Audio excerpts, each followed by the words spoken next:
बिस्मिल्लाहिर्रहमानिर्रहीम, अस्सलाम वालेकुम। कैसे हैं आप सब? उम्मीद है सब अच्छे होंगे। जी डियर स्टूडेंट, आज हमारे पास जो टॉपिक है वो टॉपिक नंबर 124 है। इससे हम 127 तक जाएंगे CS 601 का। तो बेसिक जो मकसद है मेरा वो यही है कि आपके कॉन्सेप्ट क्लियर किया जाए। अगर कॉन्सेप्ट क्लियर हैं तो आप आराम से MCQ शॉर्ट लॉन्ग जो है वो कवर कर सकते हैं। तो अब उसमें कुछ थोड़ी सी मैं आपकी हेल्प कर रही हूँ, बाकी फुल तो मैं नहीं कह सकती, लेकिन कुछ मैं हेल्प कर रही हूँ अपनी तरफ से। मैंने फुल कोशिश की है। तो बिना टाइम जाएगी हम चलते हैं अपने लेक्चर की तरफ। तो हमारे पास है डाटा लिंक लेयर आज का टॉपिक। डाटा लिंक लेयर क्या है, कैसे काम करती है, इसको हम कर रहे हैं डिस्कस। तो बेसिकली क्या पहला जो ये बुलेट में मैंने लिखा हुआ है, इसलिए लिखा हुआ है ताकि आप MCQs के लिए इसको तैयार कर सके। शॉर्ट लॉन्ग भी इसमें कवर हो जाते हैं आराम से। तो मैं आपको समझाने की थोड़ी सी कोशिश कर रही हूँ, आप भी इसको पढ़ते चलें। अच्छा, बेसिकली क्या चीज़ है, इंटरनेट कंबाइन होते हैं डिफरेंट नेटवर्क का। अब वो नेटवर्क्स एक डिवाइसेस के साथ कनेक्टेड होते हैं, वो राउटर और स्विच के साथ कनेक्टेड होते हैं। राउटर क्या होते हैं, बेसिकली राउटर एक नेटवर्क से दूसरे नेटवर्क में डाटा ट्रांसफर करता है, पैकेट्स या फ्रेम्स में डाटा। तो स्विच जो होती है ये एक पोर्ट से दूसरे पोर्ट में पैकेट्स को ट्रांसफर करती है। अब बात ये कर रहे हैं कि अगर हमने पैकेट्स को ट्रेवल करवाना है एक होस्ट से दूसरे होस्ट में, ठीक है, या आप कह सकते हो एक नोड से दूसरी नोड में ट्रैवल करवाना है, एक होस्ट से दूसरे होस्ट में ट्रैवल करवाना है, तो उसके लिए हमें नेटवर्क्स की ज़रूरत पड़ती है। तो इन नेटवर्क्स को यूज़ करते हुए हम डाटा लिंक लेयर के हेल्प से तमाम कम्युनिकेशन को कंट्रोल करवा रहे होते हैं, जो नोड टू नोड हो रहा होता है। आप नोड टू नोड भी कह सकते हैं, आप होप टू होप भी कह सकते हैं। वो कैसे, इंशाल्लाह नेक्स्ट हम डिस्कस करते हैं डायग्राम की हेल्प से। कुछ और पॉइंट भी हमने ऐड कर दिए हुए हैं आपके लिए, तो ये ज़रा देखें कि इसमें क्या होता है कि जो डाटा लिंक लेयर है वो सेकंड लेयर है OSI मॉडल की, आपको पता होगा। इससे ऊपर जो होती है वो नेटवर्क लेयर होती है, नीचे जो होती है फिजिकल लेयर होती है, तो ये सेकंड लेयर होती है। तो ये डाटा और सर्विस जो भी होती है वो ले रही होती है नेटवर्क लेयर से और आगे दे रही होती है फिजिकल लेयर को।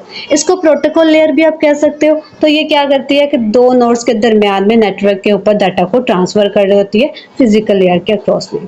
तो ये चीज़ है। बाकी और भी इसकी फंक्शनैलिटी है कि ये डाटा के अंदर जो भी मसला मसाइल होते हैं उसको करेक्ट करती है, उसको फाइंड करती है, ठीक है, देन उसको फिजिकल लेयर के ऊपर भेजती है।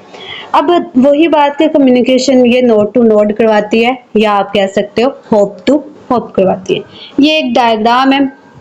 इसमें देखें क्या, सबसे पहले तो मैं आपको ये बता दूं कि अगर आप एक ही नेटवर्क में हैं और एक नेटवर्क के अंदर ही रह के दूसरे के साथ कम्युनिकेशन करना चाहते हैं, मतलब कि नेटवर्क के अंदर जो नोड्स हैं, ठीक है, उसी के साथ कम्युनिकेट करना चाहते हैं, तो सिर्फ और सिर्फ डाटा लिंक लेयर ही काफ़ी है। उसके साथ ही आप डायरेक्ट हेल्प लेके डाटा लिंक लेयर की, तो आप नेटवर्क के अंदर ही कम्युनिकेशन कर सकते हैं। लेकिन अगर आपको नेटवर्क के बाहर किसी के साथ कम्युनिकेशन करना है तो फिर आपको पूरी की पूरी उसकी नेटवर्क लेयर्स की और फिजिकल लेयर की भी ज़रूरत पड़ती है। तो जैसे कि ये देखिए, यहाँ पे एलेक्स बैठा हुआ है और यहाँ पे बॉब है, इसके दरमियान में ये नेटवर्क्स बने हुए हैं, ठीक है, राउटर वगैरह लगे हुए हैं, देन स्विच वैन वगैरह लगा है। वैन का तो आपको पता ही होगा, वाइड एरिया नेटवर्क, और लैन होता है लोकल एरिया नेटवर्क। तो अब यहाँ पे हुआ क्या है, ये देखें एलेक्स का डाटा लिंक लेयर है, ठीक है, वो कनेक्ट हुई है ये जो राउटर पड़ा हुआ है इसके डाटा लिंक लेयर के साथ। देन राउटर जो 2 है, देन राउटर 4 के पास गया, उसके डाटा लिंक के साथ कनेक्शन हुई है। फिर यहाँ पे आया हुआ है राउटर 5 के पास, ठीक है, उसके साथ इसका कनेक्शन हुआ है।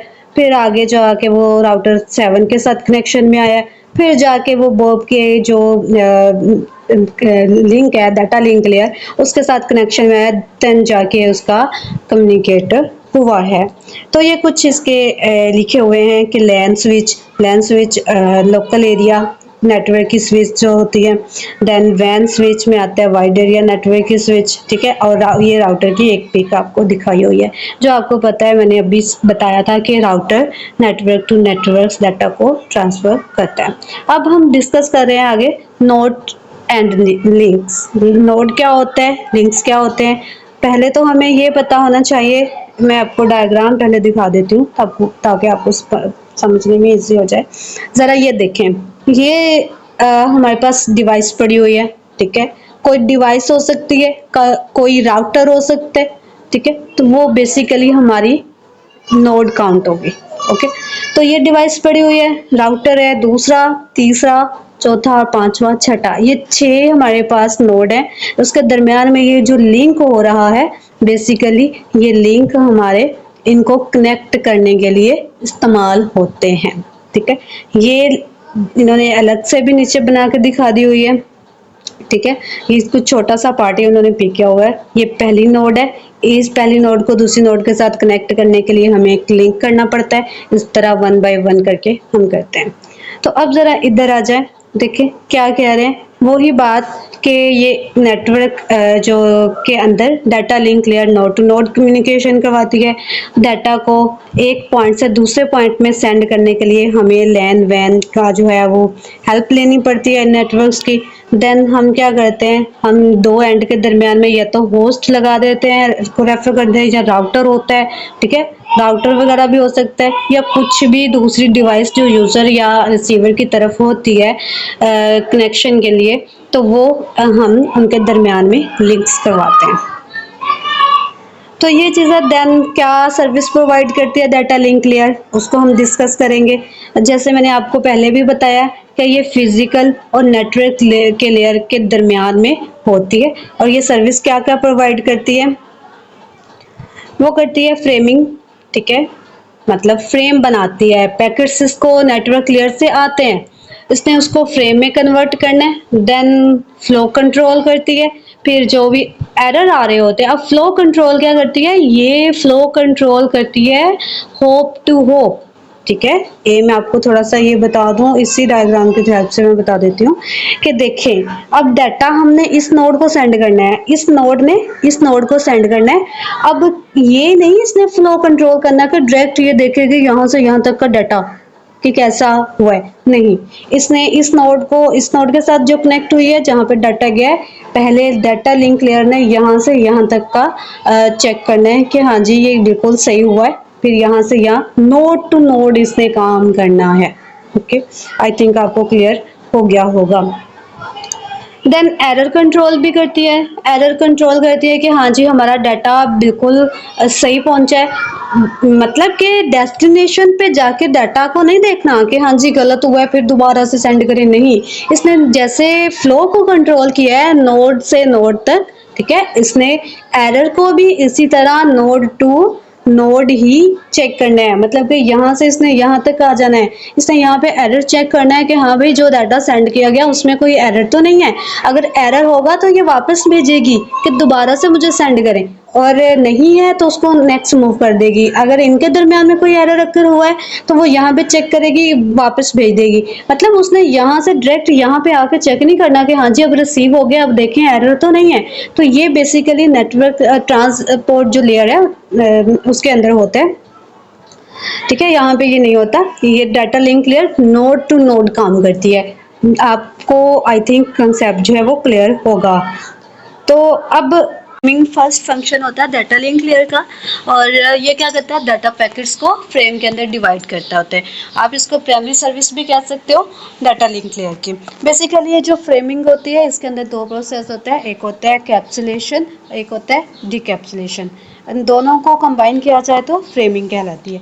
अब कैप्सुलेशन क्या होता है, ये क्या करता है कि डिफरेंट डाटा पैकेट्स को मल्टीपल फ्रेम्स के अंदर कैप्सुलेट कर देता है, और हर फ्रेम का अलग से हेडर ऐड कर देता होता है। तो अब जब वो सेंड कर देते हैं, रिसीवर के पास जाता है, तो रिसीवर के पास जाके उसको डिकैप्सुलेट किया जाता है, और सारे फ्रेम्स को डिकैप्सुलेट किया था, उसके अंदर से पैकेट्स निकाले जाते हैं। तो बेसिकली ये इस तरह काम करते हैं। ठीक है, उम्मीद है आपको समझ आ गई होगी। देन हमारे पास आता है इसके एक एग्जाम्पल। इसमें क्या है, देखें कि हमारे पास हम रेलवे स्टेशन पे गए हैं, तो वहाँ पे जाने के लिए हमें एक टैक्सी की ज़रूरत पड़ेगी। फिर हम रेल के अंदर या बाय ट्रेन जो है कहीं सफ़र करना चाह रहे हैं, तो वहाँ पे पहुँच के वहाँ से हमें डेस्टिनेशन तक जाना है, तो वहाँ भी एक टैक्सी की ज़रूरत पड़ेगी। लाइक कुछ इस तरह यहाँ पे एग्जाम्पल दी हुई है इनकैप्सुलेशन और डिकैप्सुलेशन की। देन आता है फ्लो कंट्रोल, और फ्लो कंट्रोल में क्या होता है, सबसे बेस्ट जो मोस्ट इम्पोर्टेंट चीज़ है वो होती है स्पीड को कंट्रोल करना। ठीक है, फ्लो को कंट्रोल करना, स्पीड को कंट्रोल करना कि हाँ जी कितना ट्रांसमिशन डाटा रेट जो है वो होना चाहिए, रिसीवर की तरफ कितनी कैपेसिटी है और सेंडर की तरफ कितनी कैपेसिटी है। अगर देखा जाए तो ये वहाँ पे मसला क्रिएट होता है जब हमारे पास रिसीवर के पास बिल्कुल कम कैपेसिटी होती है और सेंडर के पास ज़्यादा कैपेसिटी होती है, वो सेंड किए जा रहा होता है, किए जा रहा होता है, रिसीवर की तरफ वो बफर स्टक हो जाते हैं। तो वहाँ पे ये मसला क्रिएट, उनका तमाम फ्लो चेक किया जाता है, देखा जाता है कि कितना हम सेंड कर सकते हैं, कितने में हमारे पास रिसीवर जो है इजी से उसको रिसीव कर सकता है। तो ये फ्लो कंट्रोल उसका सारा इस तरह होता है।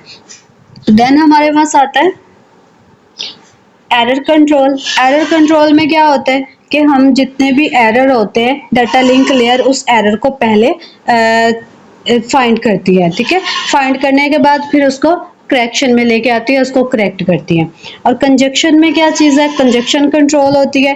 बेसिकली यहाँ पे अगर देखा जाए तो ट्रैफिक को कंट्रोल किया जाता है, ठीक है। मतलब कि किसको एक्सेस देनी है, किसको नहीं देनी, किसको पहले देनी है, या कौन एक्स करके बैठा हुआ है, 1x टाइम पे दूसरा नहीं कर सकता, लाइक इस तरह। अब जैसे कि देखा जाए कि हमारे पास एक टोपोलॉजी जो होती है बस टोपोलॉजी, उसमें देखा जाए डिवाइस ए और बी दोनों सेंड कर रहे हैं, दोनों मैसेज सेंड करेंगे तो वो एक कोलाइड बन जाता है। कोलाइड बनने की वजह से मैसेज खराब हो जाता है, ना उधर का ना उधर का। तो यहाँ पे क्या होता है, वो एक्स को कंट्रोल करवा रहे होते हैं, जैसे कि टेलीकम्युनिकेशन के अंदर होता है, वन टाइम पे वन सेंड कर सकता है। अगर वो सेंड कर लेगा या कम्युनिकेट कर लेगा, उसके बाद दूसरे की बारी आएगी, लाइक ये कुछ इस तरह होता है। देन हमारे पास एक डायग्राम है जिसमें 3 नोड्स को कम्युनिकेट करवाया जाता है। ये हमारा सोर्स है, ये डेस्टिनेशन है, दरमियान में राउटर के थ्रू दोनों को कनेक्ट किया जाता है। तो इसलिए 3 डिवाइस बन गए, देन ये 2 जो है लिंक बन गए। अब बात यहाँ पे जो आपको दिखाई जा रही है वो ये दिखाई जा रही है कि ये जो राउटर होता है, इसने हर जो इसके साथ लिंक हुई होता है ना डिवाइस या नोड, उसको अलग से इंटरफेस इसने दिखाना है। अब ये कैसे होता है, देखें, ये सोर्स है, इसने डाटाग्राम जो है डाटा लिंक के थ्रू सेंड किया, ओके, ये डाटाग्राम गया। अब इसके लिए जो इंटरफेस था ना, उसने उस डाटा लिंक ने इसको एक्सेस किया, ठीक है, उसने रिसीव किया। रिसीव करने के बाद डाटाग्राम दूसरी तरफ गया और जो ये इसका जो डेस्टिनेशन है, जो इसका इंटरफेस राउटर ने रखा हुआ है लिंक के थ्रू, उसको यूज करते हुए इसने सेंड किया। और ये फ्रेम देखें, फ्रेम टाइप 2 जो यहाँ पे सेंड हुई है, यहाँ पे जो सेंड हुआ था फ्रेम टाइप 1 सेंड हुई थी। तो ये इस तरह करके काम करता है। देन कुछ खास नहीं है, यहाँ पे आपका हो रहा है एंड। यहाँ पे एक और बात कर रहा है कि जो डाटा लिंक लेयर होता है उसका जो मीडियम यूज किया जाता है, वो बेसिकली डाटा पूरी कैपेसिटी भी यूज कर सकते हैं या कैपेसिटी का कुछ पार्ट भी यूज कर सकते हैं। आज का लेक्चर हुआ यहीं पे खत्म। इंशाल्लाह कल मजीद बेस्ट लेक्चर जो आपके लिए लेके आएगा, तब तक के लिए अल्लाह हाफिज।